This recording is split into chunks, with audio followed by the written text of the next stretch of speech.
Magandang araw mga kaibigan. Bigyan natin ng reaction, opinion itong Facebook Reel posted by Reaction Pinas. Sa isang media interview, nagsalita si Senator Alan Peter Cayetano at nagbitiw siya ng medyo mabibigat na salita laban sa Blue Ribbon Committee report, chairman. So sabi nyo, the whole truth will come out next administration pa. Ano yon? To me, isang sampal na mukha yon sa Blue Ribbon Committee na pinangungunuhan ni ano. Wala tayong maasahan ng katotohanan sa Blue Ribbon ngayon. Ganon ang dating. Ay nako. O, pakinggan natin si Senator Cayetano. The whole truth will come out next administration pa. Yeah. The reality is, di ba, bakit tayong nakapokus sa partial? Hindi pa nga na-unveil lahat eh. In fact, marami sa amin kasi binasa, we don't agree with the report. So hindi sa ayaw namin pumirma. Yeah, di ba? We have a lot of disagreements there. But why are we not talking? Ako personally, hindi pa tapos eh. Iniimbestiga mo, hindi lang ito marami pang yugto maraming nabubuksan. So for example, if you invited Zaldi ko, when he was still chairman ng appropriations, iba malamang sagot niya. Nung natanggal siya, iba sagot niya. Nung bumaliktad at sinasabi na admin at hindi siya, iba na naman storya. Hindi ko alam pag nahuli at pumunta dito kung iba. So our effort should be get him there or get key witnesses like him to get him to the Senate and to the DOJ and to the Ombudsman. Until then, di ba, it's he said, she said. And ang problema, he said this ng January. But siya din, he said this nung October. But siya din, he said this last year ganito. So paiba-iba eh. So sa hearing mo lang matetest yung credibility. Pero yung sabihin mo lang na, di ba, kahit ang sinungaling, hindi ibig sabihin lahat ng sabihin niya sinungaling. Kasinungalingan. O kahit na yung pare, pastor, hindi pag nilagay mo dyan, 100% na sasabihin ay totoo. That's why you test them nga per statement. So I'm hoping we will finish the investigation. But if you ask me my opinion, the whole truth will come out next administration pa. Aray nako! Aray nako! Ang sakit ng ginawa mo. Hindi ko na alam ang tuloy. Napakalaking sampal yun. Walang katotohanan ngayon. Dahil, I don't know. Ako rin, wala na akong aasahang katotohanan ngayon. Isa ako sa, I think, millions of Filipinos na dismayado na sa Blue Ribbon hearings. Dismayado na sa isang napakatapang na anti-corruption fighter nung una. Taas ng respeto ko pagtingin ko kay General Senator Lacson. Ang ganda ng kanyang serbisyo sa sa PMA graduate. Sa experience ko, halos lahat, 99% ng mga PMA graduates na nakatrabaho ko o kakilala ko are matitino. Nandyan sa kanila ang courage, loyalty, integrity.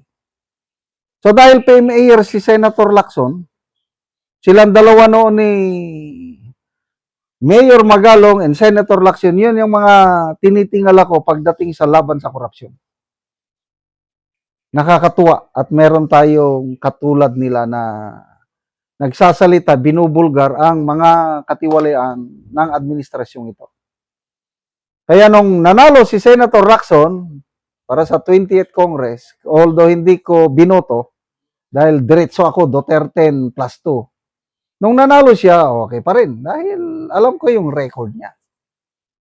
Kaya lang nung naging chairman na siya ng Blue Ribbon at lumabas na yung testimonyo ni Master Sergeant Orly Gutesa, biglang nagbago ang ihip ng hangin.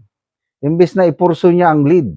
Dahil to me, kung ako ang investigador, kung akong chairman, nako, ipupurso ko ngayon yung kay Gutesa. Kailangan kanya, hindi eh. Nagduda siya kay Gutesa. Mamaya nag-resign. Mamaya bumalik. Ano ba yun? Nung lumabas ang Brave 18 Marines, lalo na. Nakakadismaya ang ginawa ni Senator Lacson sa testimony ng Brave 18 Marines. Kaya ako, I agree with Senator Alan Peter Cayetano, wala na tayong aasahan na katotohanan ngayon. Next administration na. Kaya, mga kapwa ko DDS, kapit bisig lang. Tulungan natin na maiupo ang isang VP Sara dahil nagsalita na siya. Walang patawad sa mga magnanakaw. Yung mga nag-traitor sa akin, nang dahil sa politika, normal lang yon dahil ganyan yung mga politika. Kailang kung nag-traitor kayo sa taong bayan, meaning maleta gang, humanda kayo, hindi ko kayo patatawarin. Di ba? Sarap pakinggan. So, sana malampasan ni VP Sara itong impeachment trial. Magbotohan na sa Kamara, plenary. To me, given na yun sa akin. Sige.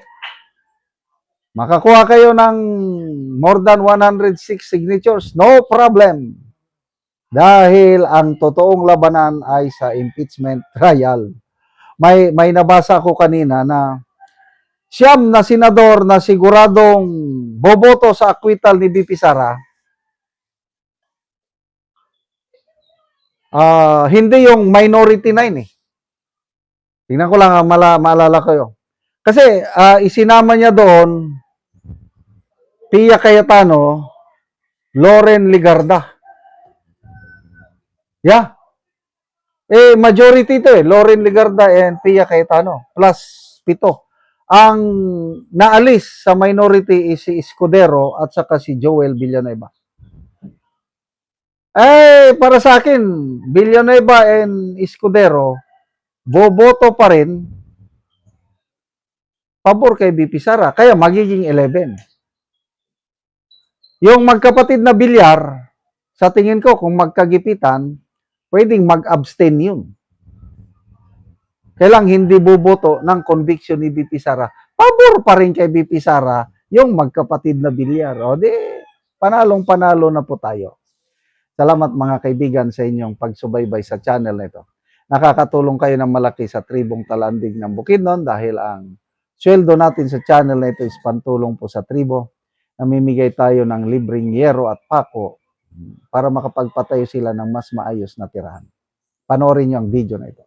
Hello mga ka-viewers, live ta karon, mao ni ang matabangan hatugsin si Kuya. Salamat tayo. Salamat tayo. Kahinawag na sin. So si Kuya, so mao ni ang balay. Ato pa niya. Salamat tayo. So mao ni ang balay ni Kuya ng atupan sa nahat gihatag sa iya nga yero. So nagagatog na nakapot na gid si Kuya. So mo ni ang balay ni Kuya ngayon gipatindog. Natagaan man siya gyero. So mo ni nga yung gitaod na. So ako man na gid si Kuya. So nindot na gid yung balay.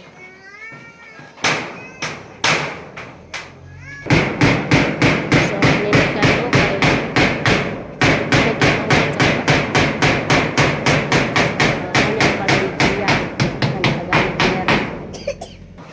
karon na humanagyod ang balay ni Kuya so nindot na kaayo kay na humanag-atop ang gihatag sa iya nga yero, plinsen, pako ug lansang nakataon na gid niya so nindot kayo mana og karon Kuya unsay imong masulti nga natagaan kag yero Ay, pasalamat gid mi sa kuan naghatag og sin kay nakahuman gid mi kuan. Salamat gid sa Ginoo ug sa nagtabang og kuan sin. O so, pila na imong edad kuya? 49 na. Sa 49 na ka, so na kay mga anak. Naa na. So, asa imong mga anak kuya? Nag-eskwela. So nang eskwela pa sila. So, unsa imong pangunabuhian kuya? Nganong karon pa man maatupan imong balay? Kuan na gyud mag-uma. So mag-uuma lang ka kuya. So si kuya mag-uuma lang, so dako kayang pasalamat kay natabangan siya og nakaatop siya sa iyang balay og giyero. So salamat kaayo sa nagtabang ug sa nagtan-aw sa video. God bless.